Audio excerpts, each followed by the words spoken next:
All right, so welcome back to our every night daily recap of what's basically happened today. So on the screen here, I have Disney, Peloton. I want to have SPY on the top left up here, and QQQ. So clearly, great day in the markets today. I mean, you can see the trend most of these are taking. I mean, just look at SPY and QQQ. Massive movement from basically around 445 all the way to 457 in the last few days. Same thing over here, big jump. And Disney really outdid itself today in its earnings. Amazing day for them. Stocks are going to be looking amazing for anyone who took calls, including myself. I took one contract for a call into tomorrow for Disney because I was pretty confident it was going to go up.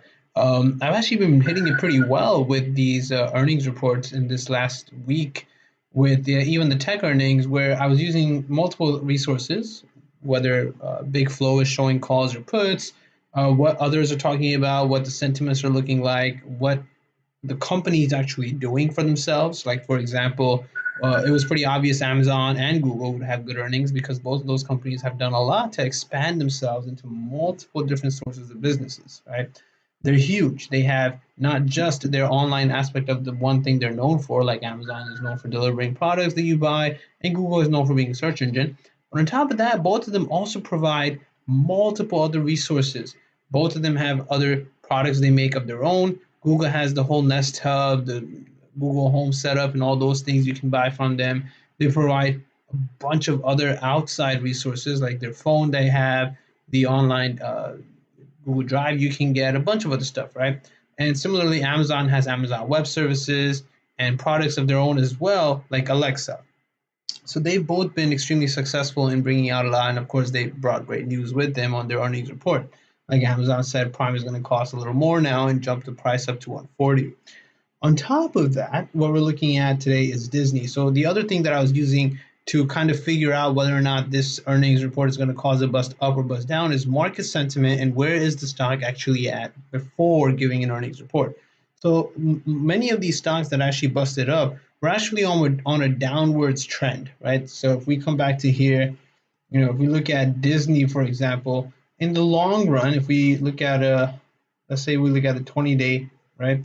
So in the long run, the stock had been falling, right? It's been as high as 157, and it had been falling. It came to a low of 130. It was just dwindling and trading mostly sideways, coming up back from 130 to 142. But as it was approaching its earnings, it was still on the lower end. Now, could it have dipped here? For sure, but it's Disney.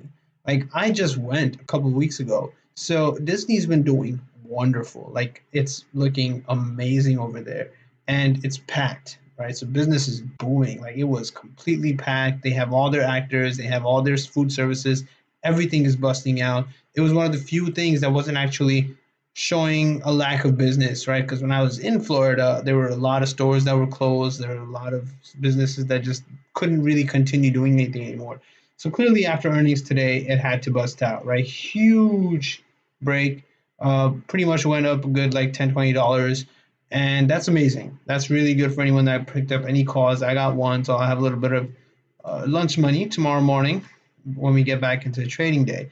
Peloton, similarly, right? You can see a big candle here, right? And then on top of that, it's just been busting out. It's really they announced something new. They talked about how they're going to replace their CEO, who must clearly be an idiot because he didn't seem like a big fan of having the company being bought out by possibly Amazon, Nike, or someone like that, like Google. And that replacement of that CEO has been bringing great big progress to this company. Like here, you can see it went up from a good 29 to 40, and it's on its way now towards 50. Right, so holding at 38.8. And at any point, more good news can come out from Peloton, and it can just really break out. Similarly, today, beautiful day for everyone. Like Nvidia, AMD, everything was going up, pretty much like QQQ is right here. Right, so if we look at Nvidia, crazy day today. Look at that. Right, big forward movement, just green candles for days, right? Green candles for days started from what was about 254 to all the way to 268. So if you got calls anywhere on any of these red candle parts right here, or even here, you profited pretty well for the day. And that's really good. That's very impressive. Great volume too, which is what you really have to look for, right? Volume is critical. If the stock is going up in value, but there's no volume, it's going to come back down just as hard as it went up. Now, on top of that, if we come back to our review, other stocks like DCFC, right? DCFC is really starting to break out. BKKT, CPSS, these were some other things we alerted on our channel earlier today. All went ballistic and they really flew, which was pretty easy because watching them was just watching for when the volume starts going up. And as soon as the volume was going up, you buy in. So the mouse took the earnings, right? And that's basically what that is. Disney jumped up a good 7.4% after hours. And next news is policy. House Speaker Nancy Pelosi waits on trading ban verdict, which is a complete no-no. Like it's stupid. It's really stupid.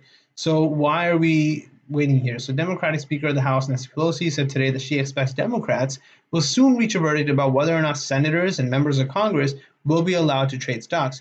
Pelosi's announcement follows a push from Democratic senators to bar lawmakers, their spouses, and their dependent children from trading individual securities. Now, this argument is something that there's no way to argue against. For example, football players or coaches of football players and basketball players, all these people involved in sports aren't allowed to bet on sports, aren't allowed to really do much of fantasy sports either because it's kind of unfair. They have inside knowledge, right? Now, these Democrats and people that work in political roles also have often a lot of access to background information that can really make trading kind of unfair and tilted into their favor. As you'll see, it's probably not anywhere in history where a politician made a trade that really, really, really made them drown. It just doesn't happen. Not because they have really good risk management, but because they just don't trade something they don't know inside information on, right? There's a lot of people that can't do certain things because they have inside information. One of my friends works for Citibank. He's just an auditor, but he has access to very, very critical information for a lot of companies. And with the information he has, he could buy stocks or buy options like calls or puts for a certain stock because he might just know something. But he actually can't. He's not really allowed to day trade. Being the role that he has, if he buys any stock or if he wants to sell any stock, he has to do it with a certain period. For example, I'm not sure what his exact time period is, I forgot, but I believe if he buys something, he has to hold it for at least 60 days before he can sell it again. That's pretty dumb, right? So again, if he's subjected to such a rule, then why are politicians able to day trade and why are their kids and spouses and everyone else allowed to day trade? It's just not fair. If you've ever seen the show Billions, that's pretty much what that show shows, right? It shows people that are inside information holders and they're able to share that information with spouses, kids, and others and really make millions just using information they weren't supposed to have. If I know that a certain company is about to successfully show good clinical trial results for their company tomorrow, then I'm going to buy 1 million calls for that company today because I know that stock is going to skyrocket as soon as they bring out the good news about their clinical trials. That kind of inside information is what no one is supposed to have. Even look at these earnings. Disney said a lot of things today. Amazon said a lot of things on its earnings. If we knew what they were going to say, if we had the transcript of everything they were going to say before they said it, before their earnings calls, right away it's not even going to be a coin toss anymore, whether to buy calls or puts, right? So that's where that becomes really, really unfair. And bullets from today, Microsoft is reportedly in talks of buying Mandiant, a cybersecurity firm. According to insiders, the move could boost Microsoft's protection against cybersecurity breaches and hacks. And of course, just yesterday we had this amazing news of these two people that had hacked and stolen a lot of Bitcoin back in 2016, I believe. Now they're both under arrest, and all that Bitcoin that was worth a lot more now compared to back then is being returned to those unfortunate people that had it stolen from them. So hopefully they're going to have an amazing Valentine's Day coming up.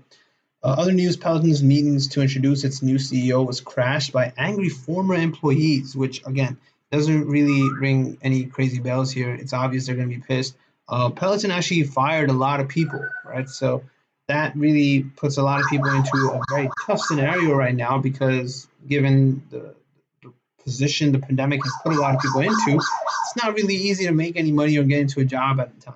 And on top of that, all Peloton gave to a lot of people that Peloton fired was a subscription to Peloton. Imagine being fired from a failing company, and then in, I guess, exchange for being fired, all they give you is a subscription to their own failing company. That's just pathetic. Peloton's new CEO, Barry McCarthy, was introduced in a virtual meeting to the struggling fitness company today. Apparently, Peloton's current and former employees literally trolled the chat. The meeting was ended early after former employees complained, "I'm selling all my Peloton apparel to pay my bills," and other things to a similar effect. And that's just sad. It's unfortunate when your employees have to kind of attack you because you're such a failure. That's just really pathetic. And the last bit of news here for Super Bowl. 2021 Super Bowl will be getting a big moment for sports betting. So DraftKings, DKNG is a stock to watch out for. And of course, Super Bowl also should keep in mind that Russia may be starting up a war with God knows what country at the moment, maybe possibly Ukraine.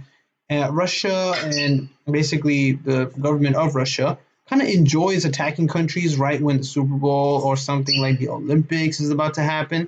It's these grand sports that kind of take away from, I guess, public safety or take away people's attention from other things outside of America and outside of that exact thing itself.